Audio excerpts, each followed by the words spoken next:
Morning to you. I mean, I can see the devastation behind you. Just describe for us what else you're seeing this morning.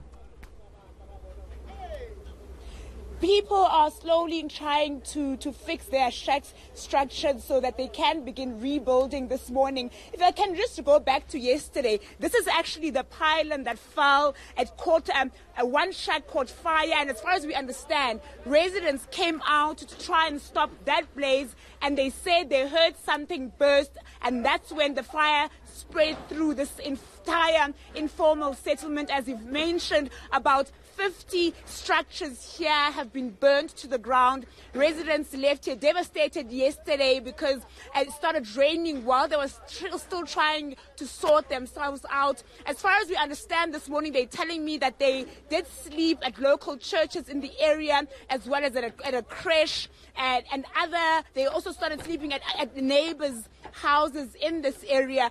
So people are starting to rebuild their lives. I just saw earlier, we spoke to a woman called Alexandra. She's starting to rebuild her house right at the top there. She's pregnant. When she came home yesterday, her house was burnt to the ground. I'm going to turn to this resident who says she wants to talk to me this morning. I know yesterday residents here, their councillor came and they were angry, saying that they're tired of living in these conditions. Mama, if you can just tell me about how this fire has affected you.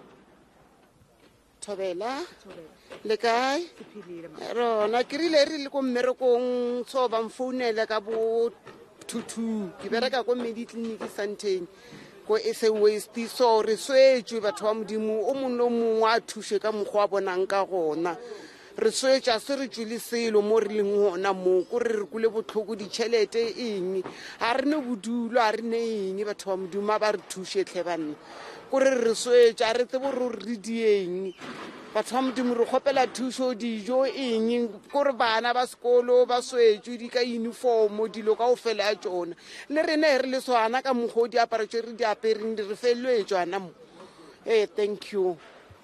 She's saying she's calling out for people to come out and help these people from this area, saying that school children don't have uniforms, seeing as everything was destroyed in that blaze. We did see some people coming to help the residents of this community yesterday. The Gift of the Givers was here handing out food as well as any other aid that they could. I'm going to ask Joel Matlala to walk with me so that people can see how people are starting to rebuild their lives. And I think, Yuveka, we can end with the visuals of the devastation that people are going through in this community as we walk through this informal settlement. It's called Stretla in Alexandra Township, and as you know, late last year, this community was hit by a shack fire that destroyed hundreds of homes. So people are really left devastated by what happened here yesterday. Before you go, I just want to ask you, I mean, it looks quite treacherous. It doesn't actually look like it's very safe even for you to be walking through there. Is it safe for these residents to try and even rebuild under these conditions? I'm just looking at what's lying around and that pylon, where it is at the moment. Do you think it's safe?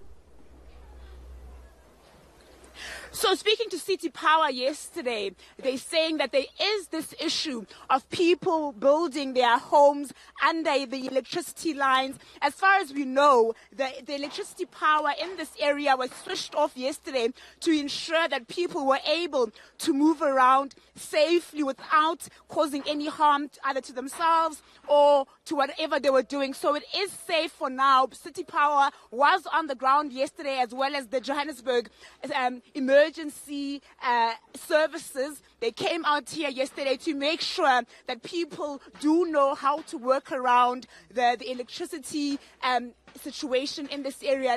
I saw yesterday a lot of electricity lines on the ground, people walking over them or walking under them. So certainly it is a huge concern. But the City Power yesterday is saying that it's urging people that when they do build homes, that they watch out for the electricity lines so that they don't build under such dangerous situations. We do know that City Power is at the moment conducting an investigation as to what caused that pylon to fall, which resulted in this fire that we saw yesterday. And do we know just how much help the city is actually giving these residents in rebuilding their homes, Akona?